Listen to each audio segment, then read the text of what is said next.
Hi, I'm Jerry Rago, and I'm 6 feet tall, and I have an extensive background in the acting world, and I've been singing all my life, and I also have extensive experience as an athlete. So anyway, there you go. So the thing is, I think maybe unlike a lot of people, I think I always knew what I wanted to do from when I was like 7 years old. I knew I wanted to play baseball and be on a stage. And how that was all going to happen, I didn't have a clue.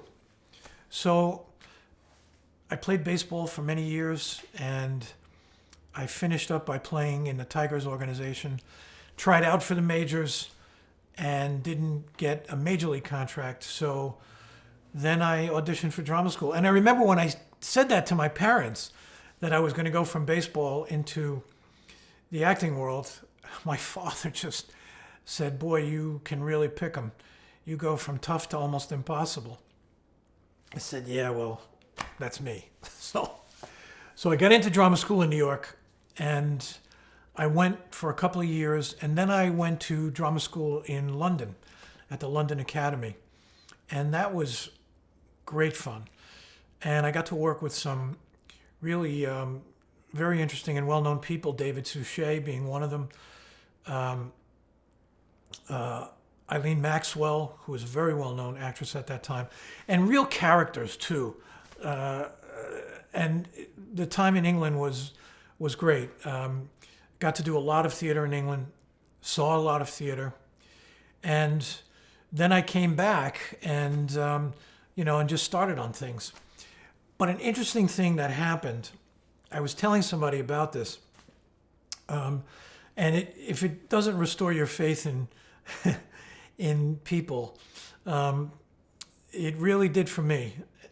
I had seen this magazine, Working Woman magazine, with Sherry Lansing on the cover, and I read this great article that she had done.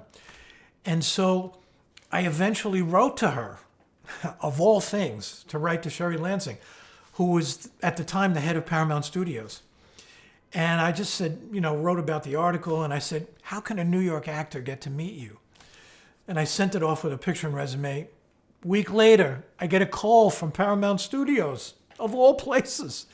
And it's Sherry Lansing's assistant saying that she's inviting me to come to California to meet her. Wow. Go figure. So a week later, I went to California to Paramount Studios. And I'm walking around the back lots of Paramount Studios, and I'm going, well, I guess this is how it happens. So, of course, your imagination, the lots where all these musicals were done and everything. So anyway, had a great interview. It went very well. And whenever I've mentioned that to people, they can't believe it, that of all people, the head of Paramount Studios would respond. So anyway, she's a sweet lady, and it was a great experience. And so here we are.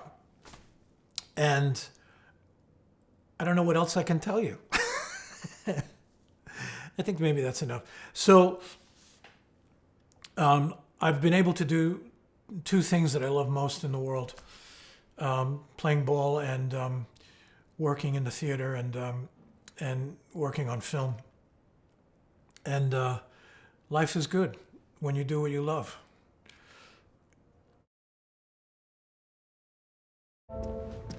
What is this hearing about? All rise. The Court of the Eastern District of New York Criminal Division is now in session. The Honorable Judge Burton presiding. Everyone seated. Bailiff, we're ready for the jury. So she had the baby.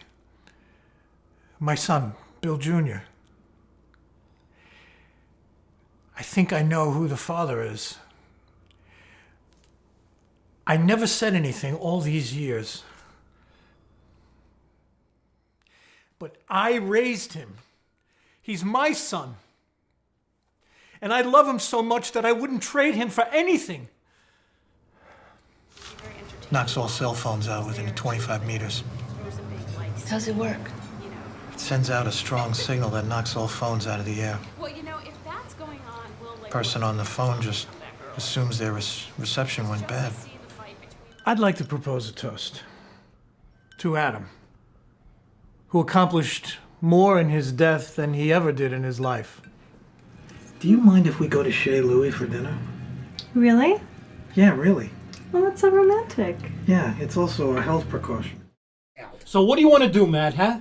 It's either this or he dies, and then the media chaos begins. What is it? What do you want to do? Pictures in my head. I can't. What pictures? All the blood and the little kids with the cigarette burns in their necks and in their chests, and it's the pictures, Father. It's the pictures. I can't stop thinking about them. Since when have you started wearing a beard? Oh. It's been a rough couple of months. I can see that.